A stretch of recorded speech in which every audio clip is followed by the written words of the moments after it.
Some truths are not buried. They are worshipped in silence until they turn to ruin. Tonight's mystery begins with a mask unearthed from antiquity, a relic that promised honor but whispered madness instead. What follows is a quiet unraveling of legacy, deception, and the myths we inherit when love and pride collide. Where are you tuning in from, and what time is it? Let me know in the comments. Now come. The fire is low, and Holmes is ready to speak. It was one of those grey and undemanding mornings in Baker Street, the sort which brings no telegrams and no footsteps on the stair. Holmes had taken to the armchair by the fire, with a volume of Persian dialects which he read, while occasionally lifting his pipe to his lips. I had been amusing myself with the morning papers, which for once bore no headlines of calamity, and had begun to contemplate a walk to Cavendish Square. "It is a rare luxury, Watson," said Holmes, without looking up, "to be surrounded by silence that does not threaten to be broken." Hardly had he spoken the words when a sharp knock rattled through the doorframe, precise and urgent. Holmes lowered his book with a sigh, and we exchanged a look not of annoyance, but of professional anticipation. Mrs. Hudson entered with her usual discretion, followed by a man of slight stature, whose face, though youthful in contour, was drawn with lines of apprehension. "Mr. Sherlock Holmes?" he asked, as though uncertain whether the man by the fire might not, after all, be a clerk. "My friend," I said, rising, "you are in the right place." He stepped forward with visible relief, removing a damp bowler from his head. "My name is Lionel Weatherby. I am attached to the Egyptian Antiquities Department of the South Kensington Museum." Holmes inclined his head slightly. "Pray be seated, Mr. Weatherby. You appear to have come through more than just the London weather." The young man sat, his fingers tightening around the brim of his hat. "I beg your pardon for intruding without notice, Mr. Holmes, but I fear I've nowhere else to turn." Holmes regarded him with quiet attentiveness, his eyes narrowing slightly. "Then I hope," he said, "you have at least brought something worthy of disturbing the peace." Weatherby gave a faint, humorless smile. "A theft, sir. A theft most singular and, dare I say it, impossible." "Go on," said Holmes. "It concerns the private collection of Sir Archibald Malgrave, of Wiltshire. The artifacts under his care are Egyptian in origin, most held under strict agreement with the museum. Among them was, until yesterday, the mask of Pharaoh Menkaure." Holmes leaned back. "Menkaure, the 4th dynasty ruler, quite a relic to misplace." "Indeed. The mask was housed in a secure vault at Malgrave Hall. When I arrived yesterday afternoon for a routine examination, it had vanished to the hinges, no trace of forced entry whatsoever." Holmes glanced at me, then back to the young man. "Then we may suppose," he said calmly, "that someone possessed the key." Weatherby shook his head. "There are only 2, one in Sir Archibald's possession, and the other held by the museum registrar in South Kensington. I confirmed its presence this morning. You are certain no third exists, as certain as one may be in matters of ivory and iron, Mr. Holmes." My friend steepled his fingers. "A vault sealed, yet emptied. The story grows familiar, Watson. Do continue, Mr. Weatherby." Weatherby hesitated, then drew from his coat a folded document, a photographic reproduction of the missing relic. I examined it with interest. It was a fine image of the famed death mask, the headdress of lapis lazuli, the serene brow, the stylized eyes closed in imperial stillness. "You said it was in Sir Archibald's possession. By what path did it arrive there?" Weatherby seemed grateful for the question. "The mask was unearthed in 1872, during a funded dig outside Saqqara. Sir Archibald, then a young and ambitious gentleman with a private fortune, had attached himself to the expedition. It was his team that made the initial discovery, under museum supervision, of course. When the political situation in Cairo soured and the transport of artifacts was halted, Sir Archibald made arrangements to shelter certain items in his Wiltshire estate until their safe return could be secured. Holmes raised an eyebrow, and that arrangement, however unofficial, still holds. To a degree, Weatherby admitted. Sir Archibald's reputation was one of integrity in such matters. His standing with the British Museum has preserved a measure of autonomy, but naturally, the loss of the mask imperils that trust. Indeed, Holmes nodded. A legacy in jeopardy, then, and a relic that, in certain circles, is believed to carry a most unkind curse, Weatherby added hesitantly. Holmes gave a soft laugh. Yes, the pharaohs do tend to retaliate from beyond the grave with admirable punctuality.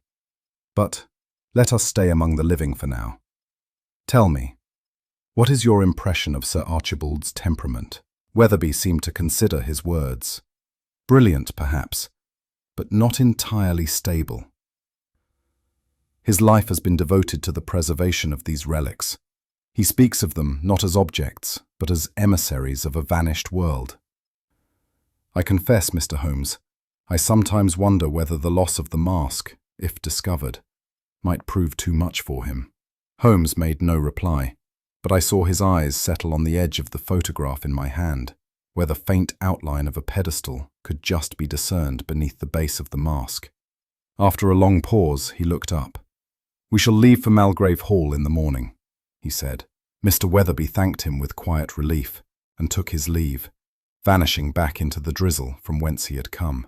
I stood at the window a moment, watching the retreating figure disappear into the traffic. Holmes remained seated, eyes fixed on the fireplace, the tips of his fingers pressed together beneath his chin. "You suspect something more than theft?" I asked. "I suspect," he said, "that what has been removed is not merely a relic of gold and stone, but something far less tangible and far more costly." "You mean reputation?" "I mean belief, Watson." He turned to me with a faint glint in his eye. "And I suspect we shall find that it is not only the mask that has worn a face, not its own." We said no more that evening, but I felt in Holmes's mood a peculiar gravity, an awareness, perhaps, that the ancient world, however silent its tombs, might still cast a long shadow over the ambitions of the living. The journey to Malgrave Hall was one of those brooding English passages through rain-sodden fields and trees that lean like grieving widows. The narrow lane twisted across the Wiltshire landscape with all the reluctance of a path that had been forgotten by time. Holmes sat opposite me in the compartment, his chin resting lightly upon his hand, his eyes unfocused but not unseeing. Though he said little during the journey, I knew the machinery of his mind was engaged in quiet calibration. "The man is brittle," he said suddenly, as if continuing a conversation we had not yet begun. "Sir Archibald," I replied. "Weatherby's description was too carefully assembled. One suspects he fears not only for the fate of the mask, but for the man who guarded it, with a sort of sacerdotal obsession. When emotion clouds stewardship, Watson, even gold turns to myth." The countryside darkened. I pressed my forehead to the glass and saw only our reflection, trembling in the blur of distant hedgerows. The name, Malgrave, carried with it a curious weight, a sound like a warning breathed too late. We reached the gates of the estate just past midday, and as the hired trap conveyed us up the gravel path, I beheld a house whose grandeur had once clearly commanded respect, though its current state suggested neglect of a subtler kind. The central structure stood sternly amid a copse of ancient elms, its windows narrow and high, its stonework bearing the pale green of moss that time itself had forgotten to remove. Inside we were met by a butler of that particular school of English service in which dignity is never compromised by decay. He led us silently through corridors whose every niche bore relics of Nile and tomb. Papyrus scrolls pressed behind glass, alabaster statues of the goddess Bastet, a canopic jar whose surface seemed almost oily with age. "It is not a house," Holmes whispered beside me, "but a shrine." The scent in the hall was unmistakable. Old paper, dry earth, and something darker still, an aroma reminiscent of museum vaults and long sealed boxes. At the far end of the central gallery, in a chamber lit by a single high window, we found Sir Archibald Malgrave. He sat not behind a desk, but in an armchair of carved ebony, flanked by 2 stone lions whose eyes were painted with malachite. He rose as we entered, though it seemed to cost him some effort. "You are the detective," he said, eyeing Holmes with something between suspicion and challenge. "My friend, Mr. Sherlock Holmes," I said gently. "And I am Dr. Watson." Sir Archibald inclined his head with brusque civility, then returned to his seat, as though to a throne reluctantly resumed. His features were long and angular, with deep hollows beneath the cheekbones, and a mouth more accustomed, I think, to silence than speech. Yet his eyes were fierce, a pale steel grey, sharpened by sleeplessness or conviction. "Mr. Holmes," he began, "I shall not insult you with the notion that this house has been breached by ordinary means. There are no signs, none whatsoever. The lock remains unbroken, the windows were barred, the key never left my pocket." "I am told," said Holmes calmly, "that there are only 2 keys. One here and one in South Kensington." Sir Archibald's hand moved reflexively to his waistcoat. "Indeed." Holmes said nothing further, but turned his gaze slowly about the room. The walls were lined with dark wood and deeper shadows. A tall case of glass stood empty at the centre, its plinth bare save for a faint outline where once something must have stood. "I should like," said Holmes at last, "to examine the vault." Sir Archibald hesitated, then rose again with a motion that seemed both ritual and resistance. "Come then." We followed him through a narrow door and down a short corridor, until we reached a heavy wooden door of blackened oak. Sir Archibald unlocked it with a small, ancient-looking key, and allowed Holmes to enter first. The chamber beyond was windowless, lit only by a pair of wall-mounted oil lamps. The air was cool and dry, the silence so complete that the click of Holmes's heel upon the stone might have belonged to an intruder in a tomb. Holmes examined the door carefully, inside and out. He tested the lock, traced the grain of the wood, and knelt briefly to run his fingers along the floor. "There are no scratches on the threshold," he murmured, "no displacement of dust. The bolt is internal and requires both effort and awareness to set. Curious." "Then you believe me?" Sir Archibald said, almost triumphantly. "I believe the mask was taken," Holmes replied, "but not by any hand that left its signature." We returned to the gallery. Holmes moved slowly to the empty case and stood before it, hands clasped behind his back. "The mask stood here?" he asked. Sir Archibald nodded. "Since 1874, never moved, never disturbed." Holmes knelt and studied the plinth with care. He touched the inner glass edge, ran his finger lightly along the wooden base, and finally withdrew a handkerchief to lift something I could not yet see. "You speak of the mask with reverence," Holmes said without rising. "You believe it's sacred?" "Not sacred," Sir Archibald replied, his voice low, "but it bore a spirit older than our own. Not superstition, Mr. Holmes. Presence. The mask of Menkaura was not merely a symbol. It was a guardian. It watched. It judged. Judged whom? All of us. I stole a glance at Holmes, whose face revealed no more than a mire. Desecrated, was it not? The man said nothing. His eyes had fixed upon the empty case, and he seemed, for the moment, to see only the absence of what had once been there. Holmes moved away. As he passed the pedestal, I saw him pause, stoop slightly, and rub his forefinger against the wood. Then, quite unobtrusively, he stepped aside and brushed that same finger across his coat. Later, when we were alone once more in the guest chamber provided for us, I asked what he had seen. He withdrew a small piece of paper from his pocket, folded with precision. Upon it, nestled against the cream, were a few grains of something pale and fine. "Sand?" I asked. He nodded. "Too fine for ordinary soil. And not scattered, but placed, beneath the pedestal, not above, not around, beneath. What do you make of it?" He regarded the particles for a long moment.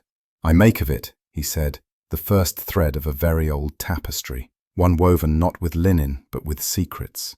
And like all tapestries, Watson, it may yet unravel at the edge." I had risen early the following morning, stirred less by habit than by a sense of unease that clung to the high corridors of Malgrave Hall. The house had about it a quality I could not define, a kind of historical pressure, as though each passage bore the weight of centuries and was unwilling to relinquish what it knew. Holmes had remained in our chamber, scribbling notes upon the back of an envelope and murmuring to himself in Egyptian names and Latin phrases.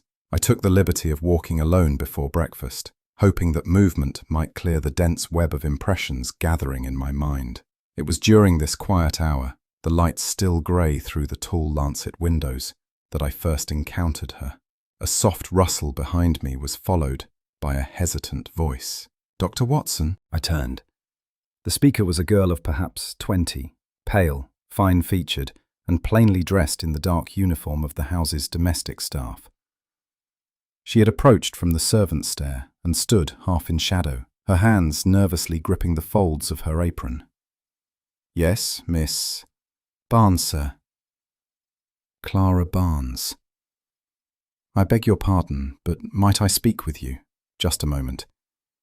Her tone was deferential but urgent, and the anxiety in her eyes struck me at once as genuine. "Certainly," I said gently. "Walk with me." We continued down the corridor together, her steps quick and light, like one who feared both being heard and being left unheard. "It's about the Egyptian room, sir," she whispered. "About something I heard the night before the gentleman came." "You mean the night before Mr. Weatherby discovered the mask missing?"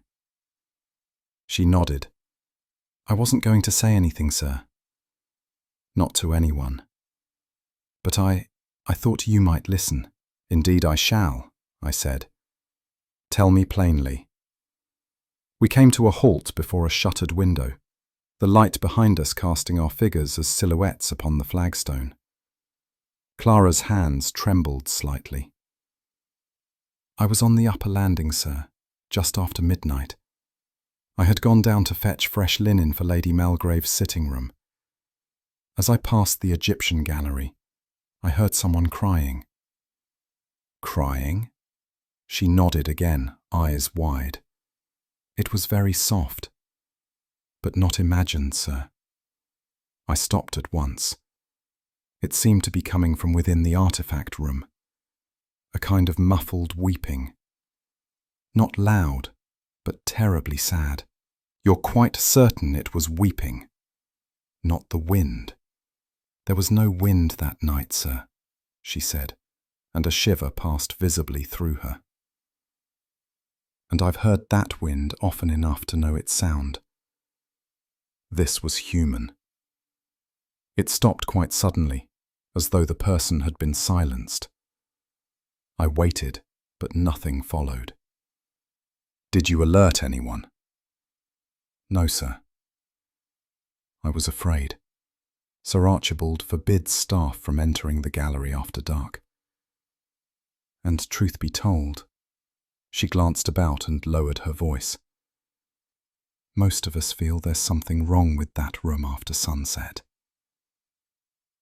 I studied her a moment. Her sincerity was palpable. Yet there was more, some hesitancy not yet expressed. "Is there anything else?" I asked. She hesitated. Yes, sir. There's the cabinet. What cabinet? She looked up at me, clearly startled I did not know. There's a second cabinet in the gallery, sir. Not the big case with the mask, but a smaller one, beside the sarcophagus. I passed it early. Butler gave me pause. And Jennings? He says nothing, Clara replied, only that the cabinet is off limits to all staff. I thanked her for her courage and promised her name would not be mentioned. With a nod of gratitude and visible relief, she slipped once more into the shadows from which she had come. I found Holmes shortly thereafter and repeated her tale in full. His reaction was immediate and precise. "Take me to the cabinet." We proceeded together to the gallery.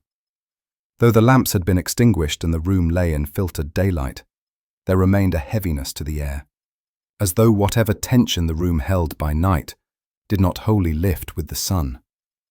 Holmes walked with brisk purpose across the gallery's length and paused before a case I had passed twice without noticing it. It was indeed modest, ashwood, perhaps 2 feet in width, fitted with a simple brass lock and iron hinges. Holmes knelt without ceremony and examined the latch, brushing a hand lightly along the edge. He produced a small magnifying glass from his pocket and scrutinized the keyhole. "Curious," he murmured. "What do you see?" I asked. "Tool marks. Very slight, almost invisible. An attempt at entry?" "No." He leaned closer. "A decision not to enter. Observe, here on the lower flange, faint scratches, just 1 or 2. Someone tested this lock, perhaps with a skeleton key or a filed blade, and then changed his mind. Why?" Holmes stood, dusting off his hands. "Because, Watson, they had already found what they were after elsewhere. Or what they feared lay within this cabinet was of a different nature altogether." "You believe someone feared it?" "Or respected it, possibly both." He tapped the edge of the lock once more with his forefinger and turned away. "We must speak to the girl." "Clara?"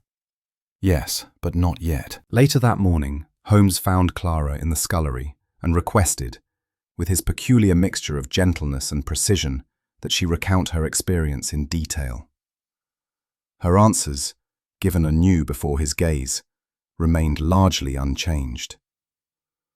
Holmes listened without interruption, studying not her words alone, but the way her eyes moved when she spoke, the pauses between sentences, the places where memory faltered and returned.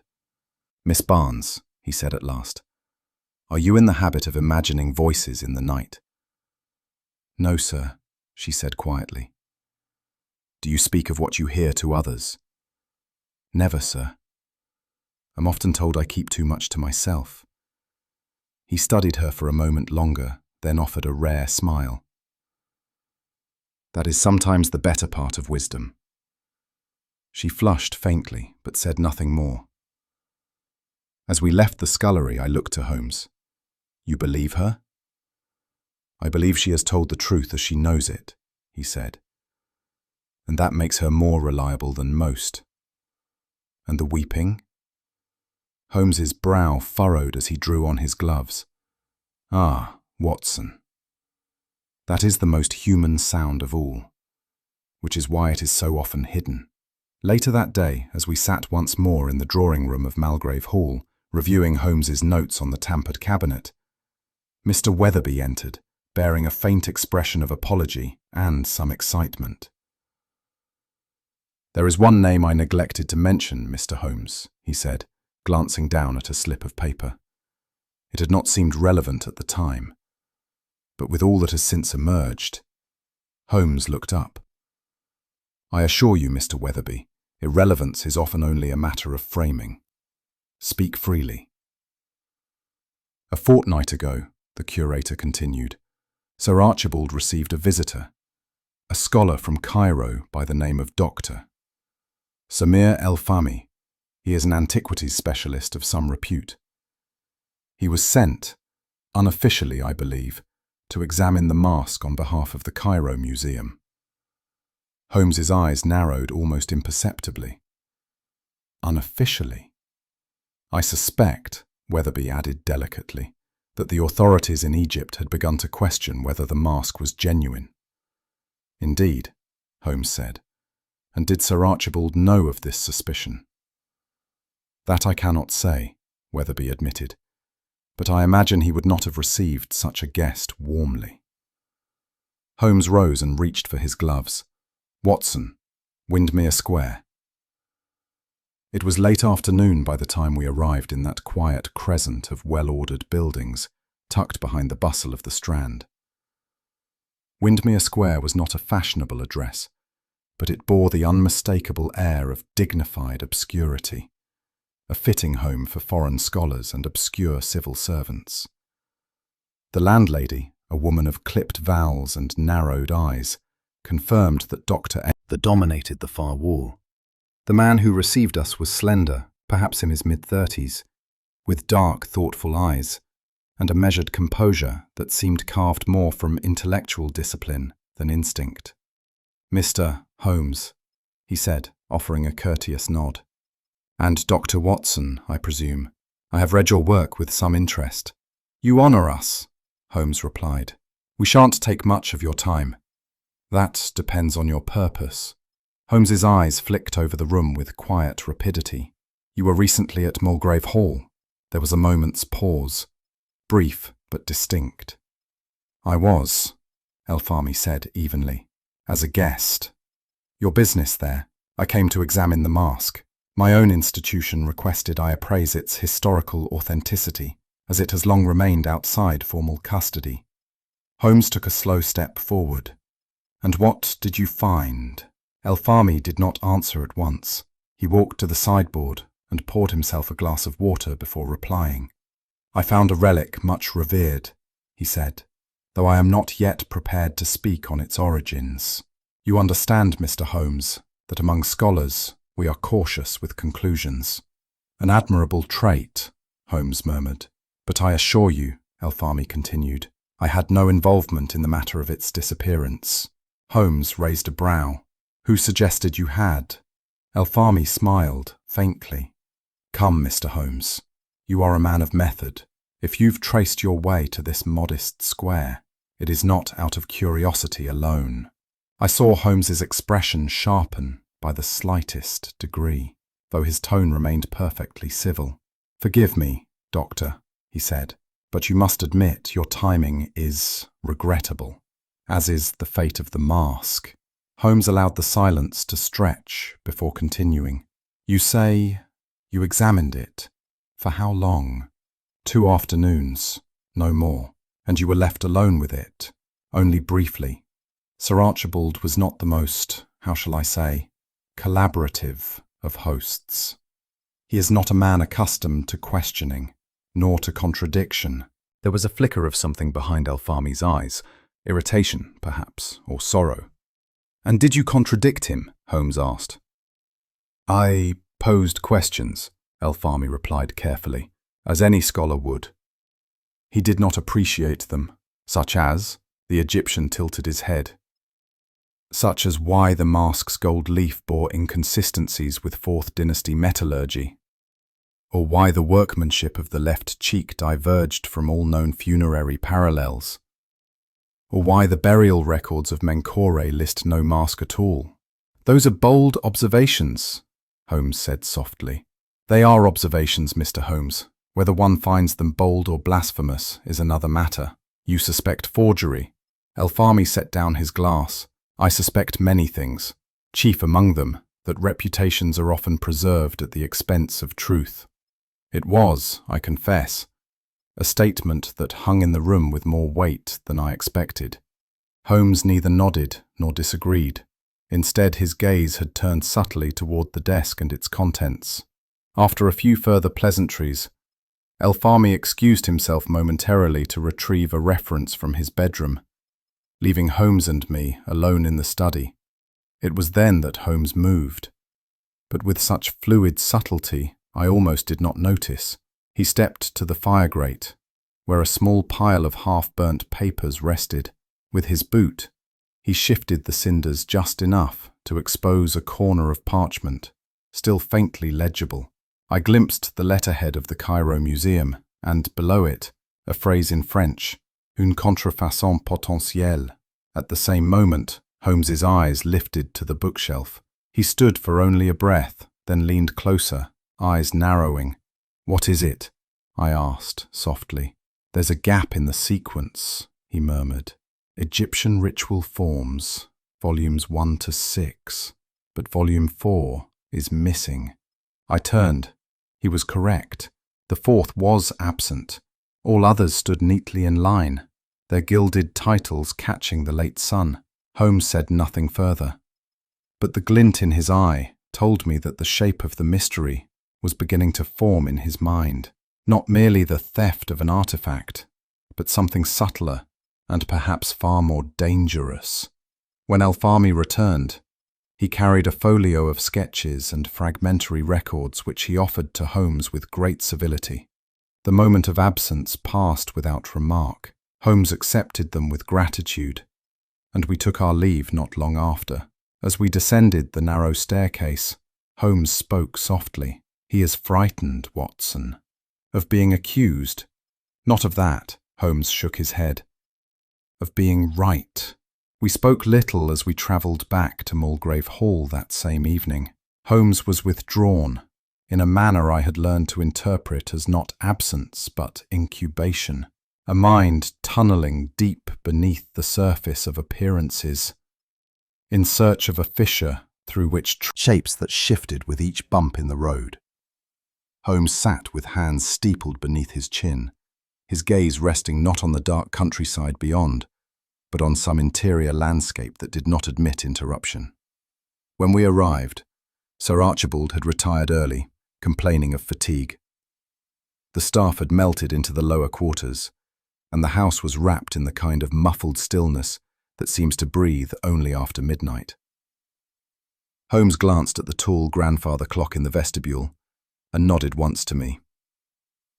"I believe," he said quietly, "it is time we paid another visit to the study." We entered without knocking. The room received us like a cloister, dim, private, and thick with a scent that I could not name, something between cedar oil and decaying vellum. Holmes moved with purposeful casualness toward the window, while I took up a post near the fire, stoking it faintly for appearance's sake. From the hallway, I heard the faint creak of steps, Jennings most likely, attending his final duties before sleep. Holmes made a slow circuit of the room, pausing now and again to examine some object on the shelves. A weathered coin from the reign of Akhenaten, a glazed Shabti figurine, a faded chart of Nile excavations. But I could sense his focus drawing ever inward toward the broad mahogany desk that dominated the far end of the room. He leaned against it now with a theatrical yawn, then drew his fingers slowly along its side, as if admiring the grain. I caught the faintest sound, a subtle, twice-repeating click, and then the hush of shifting wood. I turned toward the door and called, "Jennings, might I have a word?"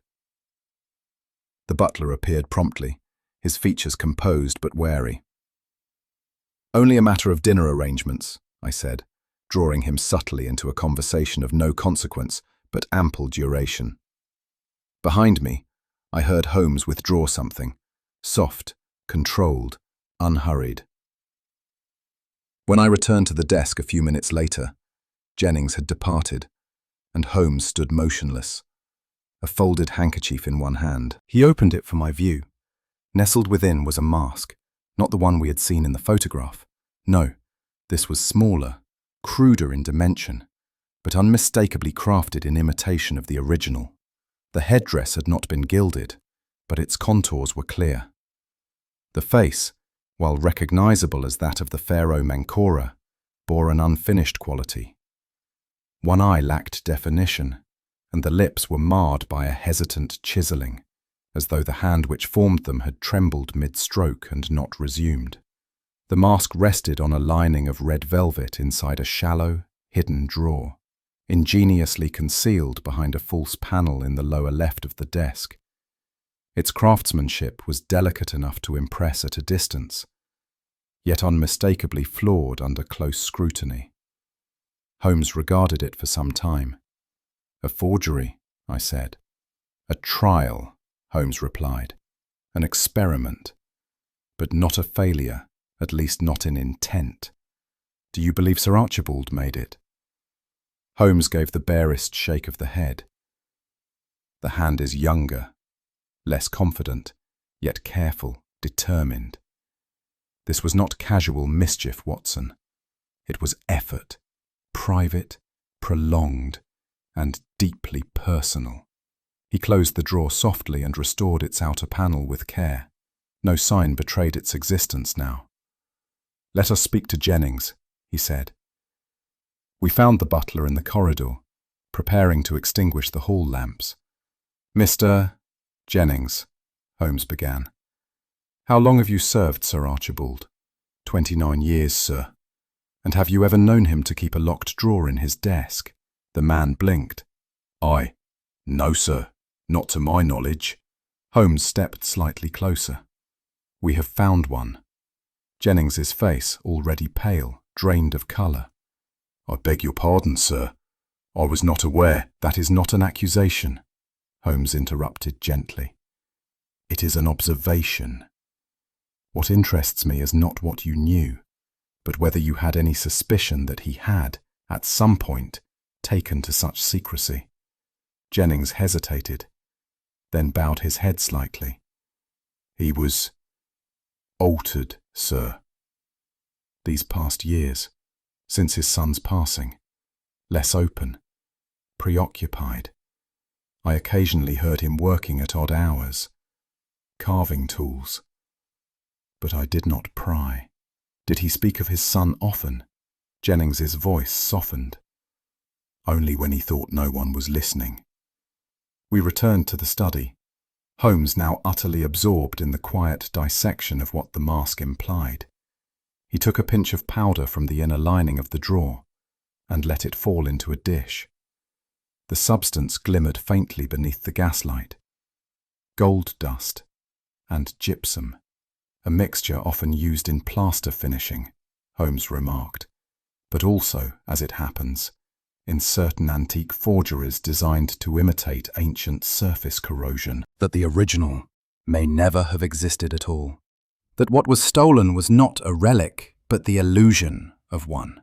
And that illusion, Watson, was laboured over, not stolen in haste, but planted long ago to bloom at the hour of grief.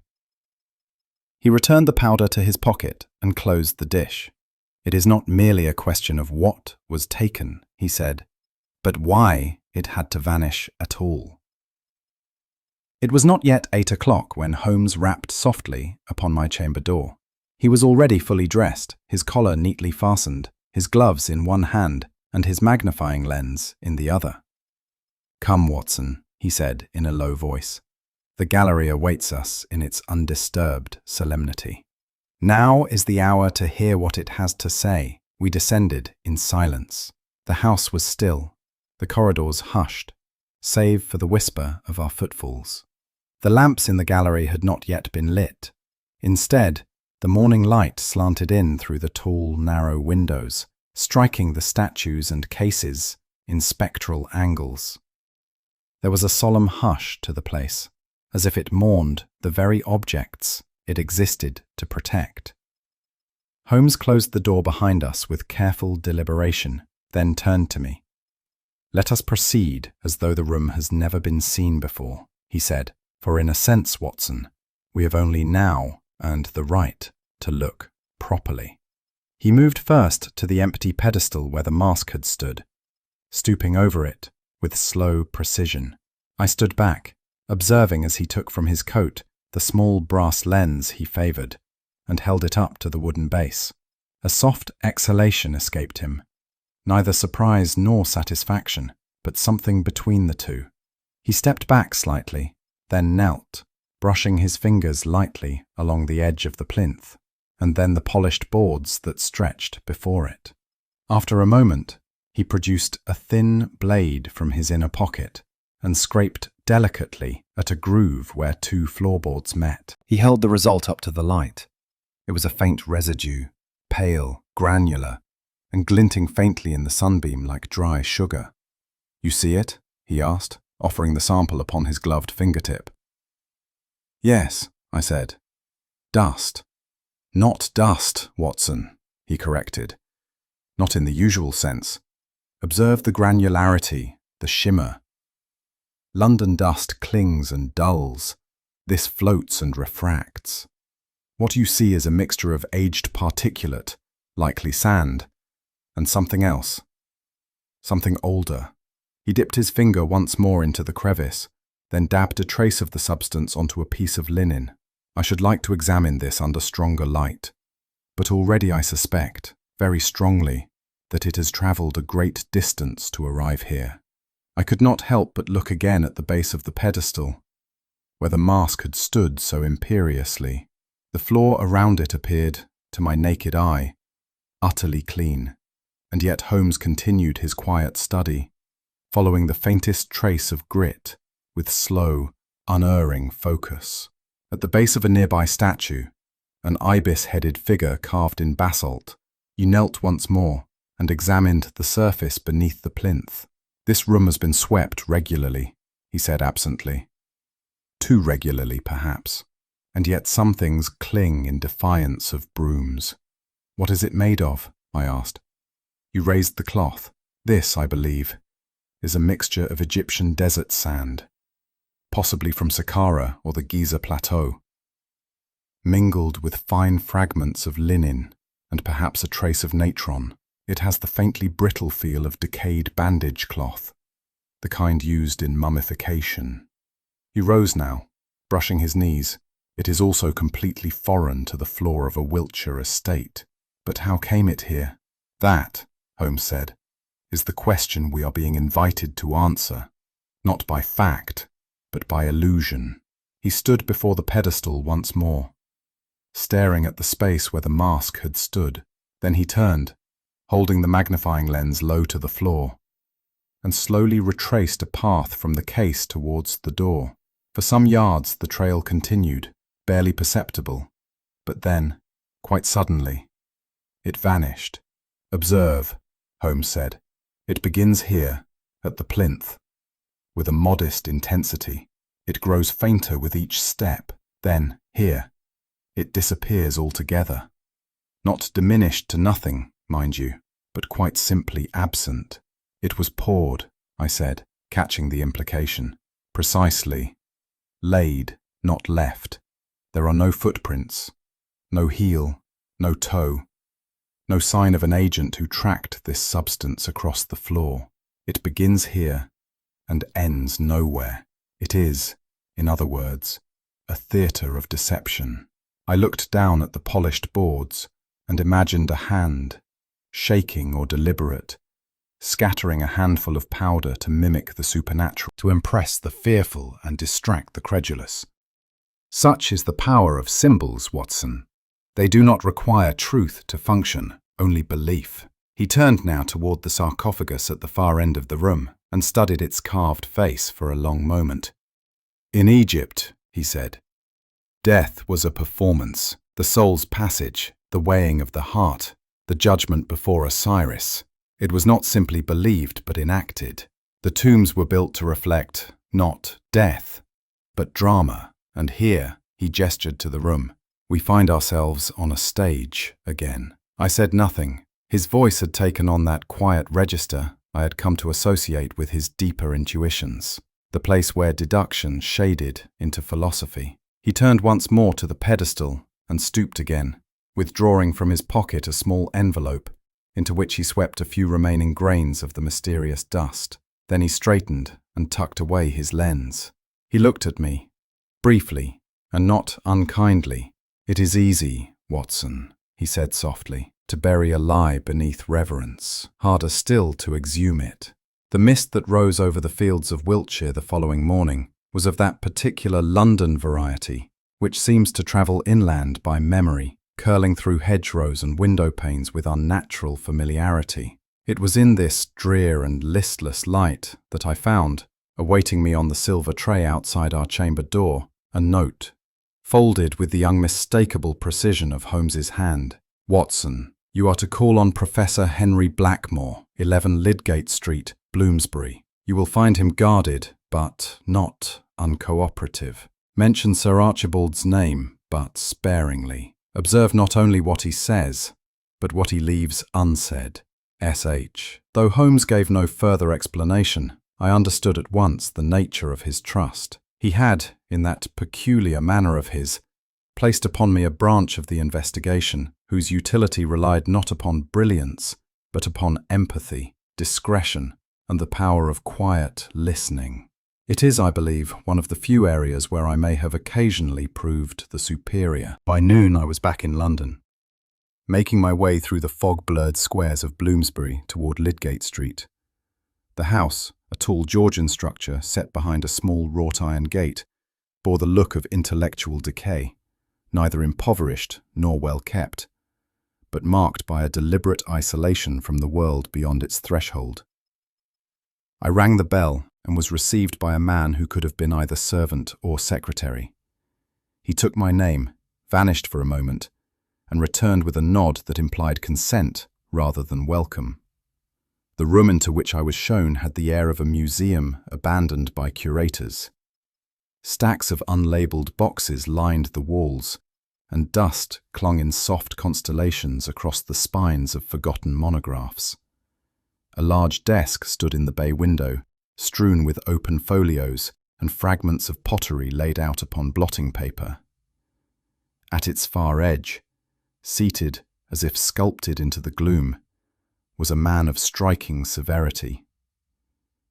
"Dr. Watson," he said, his voice rasped but not unkind. "You are a friend of Mr. Holmes." "I am," I replied. "He sends his regards and has asked that I speak with you concentration your acquaintance with Sir Archibald Mulgrave." He gave a soft exhalation, not quite a sigh, but rather the sound of a man laying down a memory he has carried too long. "Then we are not speaking of trifles," he said. "Indeed, no." He gestured to the chair opposite him, and I took it. He studied me for a moment, with eyes like tarnished silver, sharp, weary, and weighed by something more than years. I knew Archibald before the beard, before the honours, before he found his Pharaohs. We studied together in Oxford. He had a gift for showmanship even then, but it was not until Egypt that the gift became an identity. "You travelled with him?" I asked. "To Saqqara, to Giza. We spent weeks in tents, nights cataloguing scraps of stone and cloth by lantern light. He was brilliant. Of that there can be no doubt. But brilliance, Doctor, has its appetites, and when fed too long on admiration, it begins to hunger for awe." He leaned back slightly and steepled his fingers. "It was during our last expedition, 10 years past, perhaps a little more, that the mask appeared. I do not mean the object itself, but the idea of it. A rumour in the sands, a whisper among the Bedouin guides. A golden face buried beneath the dune." "And was it ever found?" I asked. "Something was unearthed," Blackmore said grimly. "A fragment, scarcely more than a palm's worth of gilded overlay. But Archibald saw in it the genesis of a legend. He returned to England with that Blackmore hesitated, because, I believe, he feared what the truth might reveal. Not merely to the world, but to himself. He turned now to a weathered box behind his desk and drew from it a small bundle wrapped in faded cloth. From it he withdrew a photograph, the very same that Weatherby had shown us of the so-called Mask of Menkora. "He had this taken the week after his return," Blackmore said, handing it to me. He sent it to several journals. The Times called it the find of a generation. And yet you never spoke publicly? I had given my word. To whom? To him. He paused, then continued in a voice more brittle than before. We had made a pact, sealed with good whiskey and bad grammar, in the desert north of Dashur. We agreed that any relic either of us found would be subject to the other's inspection. A gentleman's bond. It was never written, but it was understood. And broken, quite deliberately. He placed the cloth back in the box, as one might cover a wound no longer bleeding but not yet healed. I said nothing. At first, because I hoped he would come round. Later, because I realized he had changed. It was not pride alone, Doctor. It was need. That mask had become his legacy, and to question it would have been to erase his life's work. He looked away then, toward the window, where a faint movement of fog clung to the panes like breath. There are certain silences, he said, that weigh heavier than speech. I left him shortly thereafter, with thanks he acknowledged only with a nod. As I stepped again into the street, the fog had thickened, curling through the railings and swallowing the footsteps of passers-by. I walked slowly, my coat drawn close, not from cold but from something subtler, a sensation of moral chill, as though I had passed not merely through the study of a scholar, but through the antechamber of regret. For the first time in our investigation, I began to feel, not simply to understand, but to feel, that the affair we had entered was not merely one of theft or forgery. It was something more insidious and more human. The slow, silent corrosion of a man who had once stood among giants and who had chosen, wittingly or no, to chisel his own image upon the face of the past. The summons came as the world still slept, the clatter of hooves in the half-light stirring me from a shallow doze. I had only just risen and racked myself in my dressing gown when Holmes emerged from his room, fully clothed and oddly expectant, as though he had anticipated the disturbance long before its arrival.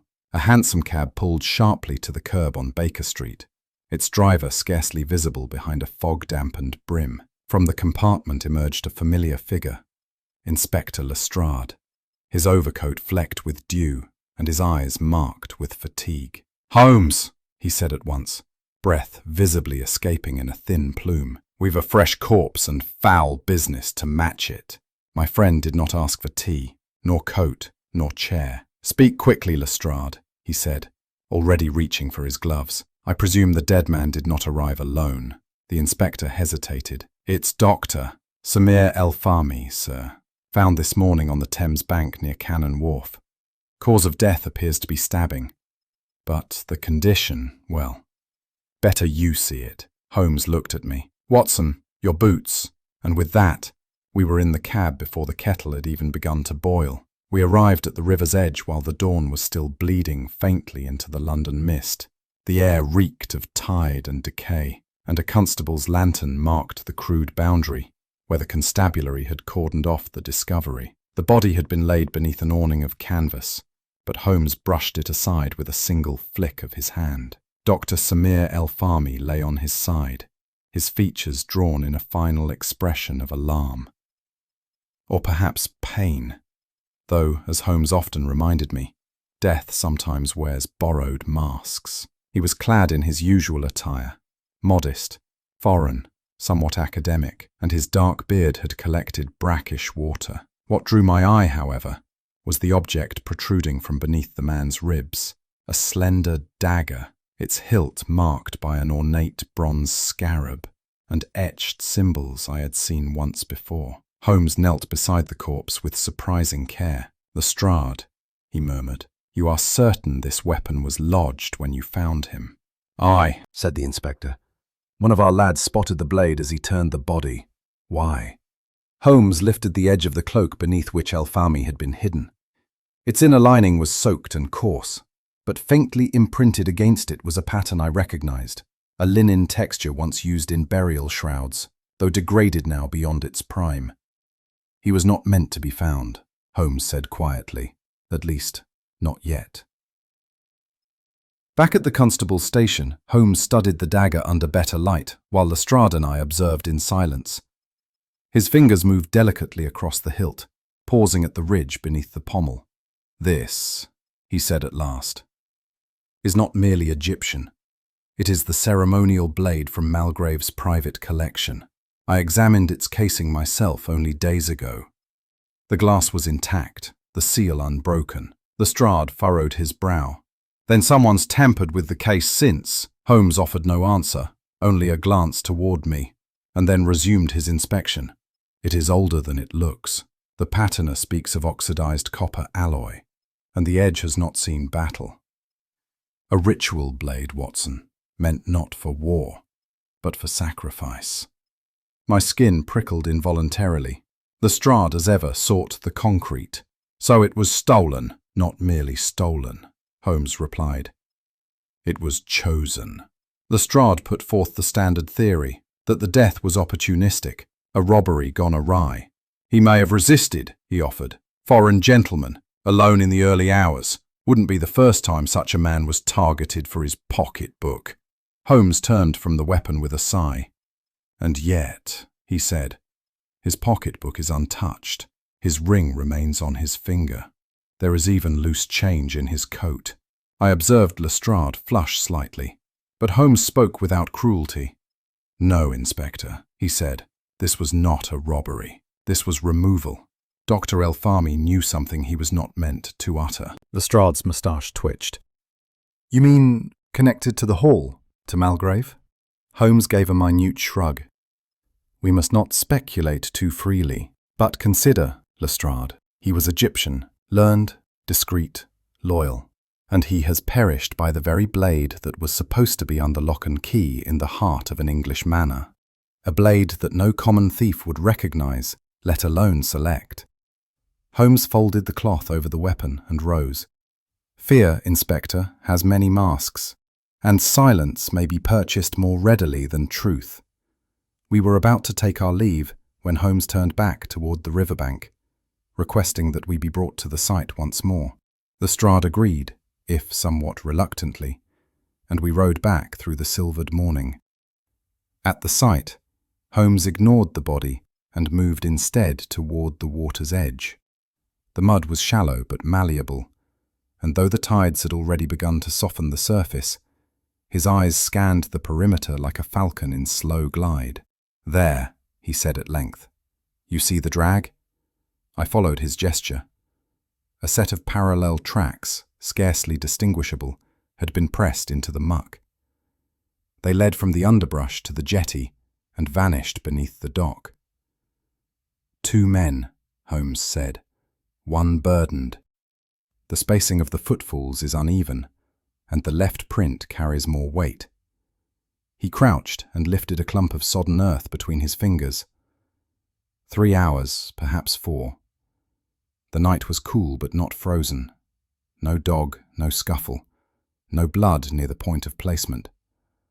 Only the knife, planted post-mortem. He stood. The river did not kill him, Watson. Nor did a chance encounter. Back at Baker Street, Holmes stood at the hearth, his gaze turned inward.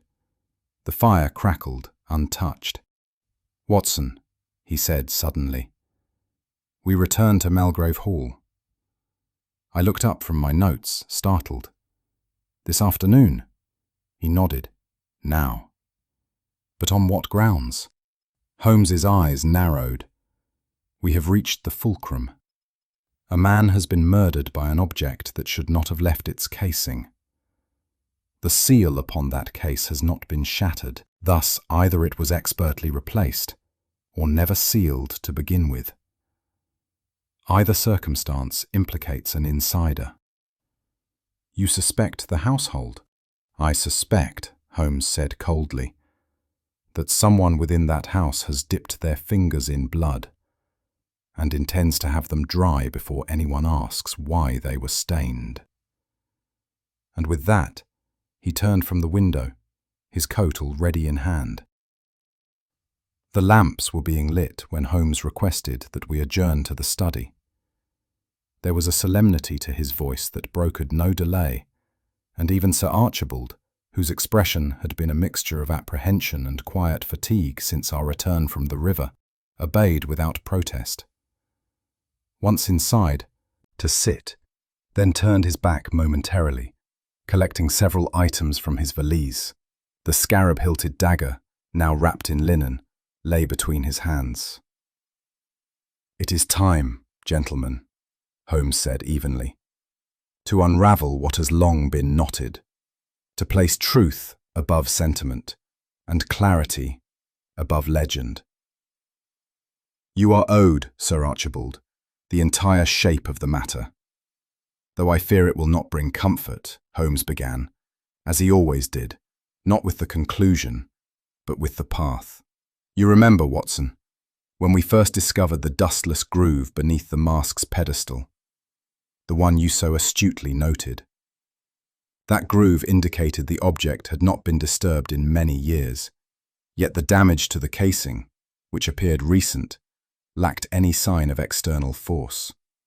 No shattered glass, no signs of entry.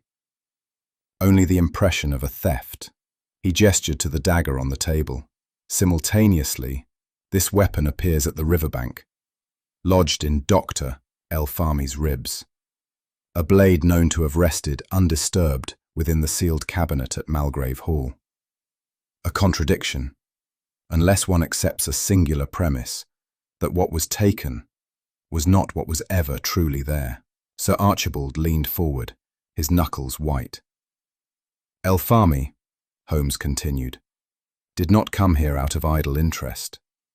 He had studied the mask in Cairo as a young scholar. Upon seeing it again, he grew suspicious. Its patina, the curvature of the brow, the stylus marks, all subtly inconsistent with a Ptolemaic artifact. He suspected a forgery. I recalled then the man's unease during our brief conversation in the parlour. The scholar had held his words as though they were barbed. El-Fahmi wrote to an associate at the British Museum. He intended to present his doubts, but he also knew what such exposure would cost. Not merely to your collection, Sir Archibald, but to your legacy." Holmes turned to the older man with careful gravity. "He tried to warn you, and when you dismissed him, he tried to withdraw. That, I believe, is when he was silenced." Sir Archibald sat rigid, though his eyes betrayed the first tremors of doubt. Holmes now placed a different object on the table, a fragment of porcelain smoothed at the edges. "This," he said softly, "is the tip of the original display stand. It bears initials, not of a museum, but of a local craftsman. And this, Watson, is where the mystery narrows into a corridor far more personal." He looked to Sir Archibald. "Your son, Edwin, passed 2 years ago. A man of moderate talents and gentle disposition, but he was not, as I have come to learn, entirely without ambition." The flicker passed across Sir Archibald's face, a mixture of pain and memory. "He was fascinated by Egyptology," Holmes continued, "though never recognized in the field. But he possessed some skill with tools, and more so, with imitation. The mask you displayed, the one that enthralled donors and crowned the collection, was Edwin's labour. A replica, carefully fashioned from your sketches, your lectures, your dreams." I could scarcely breathe. Sir Archibald closed his eyes, his jaw locked. "He forged it not for gain," Holmes said gently, "but for your approval. I believe he hoped to reveal the truth someday, when the moment felt right, but time ran short. And when he died, the mask remained. It passed into history not through fraud, but through a son's longing. I recall feeling in that moment a strange chill, not from deceit, but from the human ache beneath it." The theft, as Holmes now explained, had never occurred.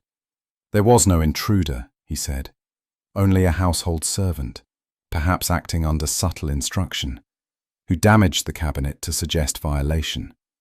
This was after El-Fahmi began asking questions. It was a diversion, to protect the illusion, to protect Edwin's name." Sir Archibald spoke for the first time, his voice brittle. Then who? Who ordered it? I suspect, Holmes said, that your late secretary, Mr. Riving, played a role. He had access, motive, and the discretion of a man who served more than he questioned. But I do not believe he knew the entire truth. That rests with one other. His eyes moved once more to the dagger. The blade was chosen for symbolism, not stealth. It was meant to silence with reverence, to protect the past as one might protect a tomb. And that brings us, alas, to murder. Holmes stood, and for the first time that evening his voice carried not sharpness, but sorrow. Dr. Elfami died not because he threatened a fortune, but because he threatened a myth. He intended to publish, to compare the mask's features with those in Cairo. He never accused anyone, but in the eyes of the one who acted, that was already betrayal. Do you know who it was? I asked softly. Holmes nodded once. Built on sand, would collapse before it could become stone. Sir Archibald had not moved. The lamplight carved hollows in his cheeks, and his hands, once steady, now trembled faintly. Elfami was a man of history, Holmes continued. He honoured truth, even when it wounded. He deserved better than the riverbank. Sir Archibald rose slowly, his posture that of a man climbing out of himself. For a long moment he looked at neither of us, but at the mask, now placed upon a nearby sideboard like a forgotten portrait. "All these years," he murmured, "I believed it was a gift from fate. Proof that my life's work had purpose, that my son—" His voice caught, and Holmes did not interrupt. "But it was love," he said finally. "It was Edwin's love. And I never saw it." I stepped forward, uncertain whether to offer comfort or simply to listen. But Holmes, ever wise in the ways of human restraint, only nodded. "Truth," he said, "is rarely a balm, but it is, at the last, the only soil in which honour may grow." Sir Archibald turned to the window, and though his shoulders were bowed, he stood without collapse. And thus the legend of the Pharaoh's mask passed into silence, not as a crime nor a relic, but as a son's farewell, misread by time. A silence fell over the study, not the silence of relief, nor even of exhaustion, but one that lingers after truth has slipped, like a candle, into its socket and left only its scent behind. Sir Archibald stood unmoving by the darkened window, one hand resting limply on the sill, the other clutching an ivory letter opener as if it were an anchor in a sea of memory. Holmes remained seated, fingers steepled beneath his chin, gaze lowered not in deference, but thought. For once, the lines of triumph were absent from his features. There was no glint of satisfaction, no crisp declaration of deduction completed. Even he, I think, recognized that victory in such a matter was a poor companion to grief. It was then that the door creaked open, hesitantly, as though summoned by the weight of the silence itself. Jennings, the long-serving butler, entered with the tentative step of a man intruding upon sacred ground. He did not speak immediately, but paused at the threshold, cap in hand, and waited. Holmes glanced toward him with a slow, unreadable nod. "Come in, Jennings. The hour is late, and yet you have not retired." The man gave a slight bow. "Begging your pardon, sir, but I believe there is something I must say." Jennings stepped closer, and in the flickering lamplight, I could see the fine tremor in his hands. His voice, when it emerged, bore no affectation, only the rough grain of years unspoken. "I've served the Mulgrave family for near on 37 years, he said, I remember when Master Edwin first took to studying books of Egypt and drawing those hieroglyphic things on the garden wall with chalk. He smiled faintly at the memory, though it was gone from his face as swiftly as it had appeared. I've polished that mask near every fortnight since it arrived. I knew it weren't the original. Not at first, but over time, you come to notice things. The texture of the metal, the way the colour shifts when light catches it. It was Edwin's work. He made it with such care, not for money, sir, for his father's pride. His gaze flicked toward Sir Archibald, who remained motionless. I never said a word, not out of deceit, sir, but because I could see what it meant to the master. That mask weren't a fraud to him. It was a legacy, and after Master Edwin passed, well, it was all he had left. There was no bitterness in Jennings's tone, only a sorrowful clarity. I thought the truth would fade quietly, but then the doctor came. Jennings paused then, his fingers gripping the back of the nearest chair for support. His eyes, when they met Holmes's, were moist but clear. I followed Doctor. El Fahmy that evening, he said, and a sharp breath caught in my chest. I saw him leave the hall with his briefcase. I knew he'd been making inquiries. I heard whispers from the younger staff that he'd planned to speak with someone at the museum. I feared he would ruin everything. His voice grew hoarser, and the light flickered across his worn features. I followed him down to the river path. He didn't hear me until I was upon him. I didn't have a plan, sir. I only wanted to speak, to plead with him. But he grew agitated, wouldn't listen. He said it was his duty to expose falsehood. I tried to reason, to explain about Sir Archibald's health, about the boy's memory. He closed his eyes. I had the dagger in my hand. I'd brought it to fright. There was no anger in them, only the echo of a night that had never ended for the man who had lived it. Jennings released the chair and stood upright, as though submitting himself fully to what must come. His voice dropped into something quieter, more intimate, not a confession now, but a reckoning. I did not hate him, sir, nor did I mean to kill. I acted out of fear for what the truth might do to the master. He's not a strong man anymore. The blow would have broken him. He looked again toward Sir Archibald, who now stared into the hearth, eyes vacant. I thought I could protect him. I've served him longer than I've known my own nephews. I believed I owed him that, but it were never my truth to protect, was it? Holmes said nothing. Jennings drew in a breath that trembled in his chest. I placed the dagger in the riverbank to make it seem sudden, like a theft gone wrong. Hid my gloves, burned my coat. He turned toward Holmes, then me. I do not ask forgiveness, only that you know it was not done in cruelty. For a long moment no one spoke. Holmes, still seated, now rose slowly, folding his hands behind his back. When he spoke, it was with quiet formality. I have heard your account, Mr. Jennings, and while the law must regard the act itself, I believe the court will be asked to weigh intent alongside it. I shall offer my observations, should it aid your defence. Jennings bowed his head. There is no joy in the solving of such a case, Holmes added, more to himself than to us. Only the hope that, by revealing the truth, we may prevent its repetition. It was then that the faint creak of the study door drew our attention once more. Inspector Lestrade stepped forward from the shadows, where he had waited with uncommon patience.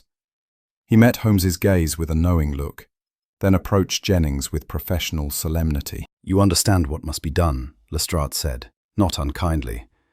Jennings nodded and, without resistance, allowed himself to be led away. As the door closed behind them, Holmes turned back to Sir Archibald, whose face now bore the pale lines of one who has woken from too long a dream. The evening had drawn its veil across London by the time we returned to Baker Street. A soft rain whispered against the window panes, and the fire crackled in low embers, its light casting slow-moving shadows along the Turkish rug and carved edges of Holmes's violin case. The case, now resolved, lay somewhere between us, unspoken, like a closed book still warm from the hand that penned it. Holmes sat in his chair, pipe unlit between his fingers, his gaze fixed not on me, nor the hearth, but somewhere just beyond, into a space that required no light to be seen. For a long while I remained silent. There are times, rare though they are, when the air about Holmes speaks louder than words. Not with triumph, but with a kind of fatigued knowing. Tonight was such a time. Only when the clock chimed the half-hour did he stir. His voice, when it came, did not rise above the fire's murmur. "There is a peculiar melancholy," said he, "in seeing a man destroyed not by an enemy, but by his own myth." I leaned forward, elbows resting upon my knees, letting his words settle before responding. "You refer to Sir Archibald?" He nodded once. "And to all the others," you said, "who build temples not to gods, but to fictions, polished and repolished until they shine with the illusion of truth. It is a dangerous pursuit, Watson, this dressing of personal pride in the robes of antiquity. One begins by imitating a legacy, and ends by believing in it." He paused to strike a match, lighting his pipe not with relish but with ritual. "That mask," he continued, "was but tin and enamel, and yet it bore the weight of a dynasty's honour. When that honour proved hollow, the mask did not crack, but the men around it did. I thought of Jennings, of the quiet devotion that turned into violence, of the son who forged a lie to comfort a father, and the father who wore that lie like a crown. There was no villain in it, and yet there was death. It is not deceit in the common sense that undoes men," Holmes said after a silence. "It is the sanctified sort, the kind built slowly, year upon year, until it becomes indistinguishable from love, or loyalty, or duty." He exhaled, and the smoke curled upward like a fading memory. "What is legacy, after all?" he said. "But a wish passed forward in hope it will not be weighed too closely." I watched him closely then. His tone bore no mockery, only a sad clarity. "Sir Archibald," he went on, "was not wicked, nor was the boy, but both lived beneath a tyrant." Sharp angles of his features. "I have seen war heroes who could not recall why they were decorated. Scholars whose reputations outlived the books they wrote. Families who clung to bloodlines long turned to water. It is not uncommon. But seldom have I seen it so delicately, so tragically constructed as in the Malgrave affair." The room fell quiet, save for the soft clink of pipe against glass. "I do not wonder," I said, "that the boy forged the mask." It seemed a kindness at the time. Holmes raised an eyebrow. "Indeed." And Jennings believed himself a custodian of that kindness, even unto murder. "But it was Sir Archibald," I said slowly, "who bore the final wound." Holmes gave a faint, almost imperceptible nod. "A man may outlive many things, Watson. But to outlive the meaning he gave to his own life, that is a cruelty few can bear." The fire had dwindled to soft coals now, its heat more remembered than felt. Holmes leaned back, his gaze shifting once again to the window, where the lamplight of Baker Street shimmered against the wet glass. "The ancients carved their gods in stone," he said at length. "They gave them names, rites, offerings. And when time proved those gods false, they left the statues standing. No man dared topple them, not out of faith, but out of fear." "Fear," I echoed. "Of what would remain if the gods did not," Holmes replied. "So it was with that mask. A god that never spoke, never could, and yet governed the hearts of all who gazed upon it." He tapped the ashes from his pipe. "It is a curious thing," he said, almost to himself, "how silence can possess more power than speech." when men choose to fill it with meaning. Outside, the rain had ceased. The wind stirred faintly against the shutters. I sat back, the weight of the case still upon my mind, though not for its puzzles, which Holmes had long since unravelled. It was the human shape of it, the quiet tragedies, the fragile truths, the lengths to which men go to protect the illusions that give their lives coherence. We said little more that night, but as I extinguished the lamp and retired, I carried with me not the satisfaction of resolution, but a gentle sorrow for the mask, the myth, and the man who could no longer tell one from the other. Holmes gazed into the fire as though the flickering embers concealed some deeper riddle still unsolved. "A curious thing, Watson," he said softly, "how men will kill not for wealth or vengeance, but for the preservation of a myth." Sir Archibald built his legacy on a fiction, yet Jennings killed to defend it. One forgery bred another, and all under the quiet tyranny of legacy. I said nothing, struck by the bleak elegance of it. Stirred your thoughts? Do share them in the comments. And if you wish to walk again through the fog with Holmes and me, remember to like, subscribe, and pass this tale along to a fellow seeker of shadows.